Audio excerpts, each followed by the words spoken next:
So we can actually look at the function of the microbiome rather than just who is there, because we're looking at the genetic DNA understanding of the microbiome. That's amazing.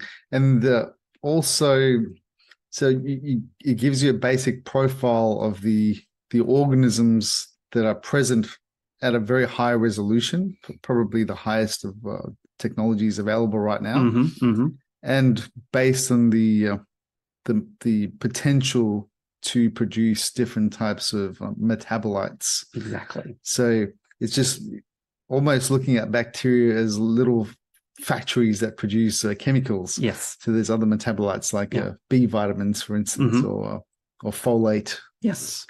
Short-chain fatty acids. Short-chain fatty acids, butyrate. It's one of these things where if I was to either give up a practitioner or an individual a list of their 184 species, you would look at this list and go, I don't know.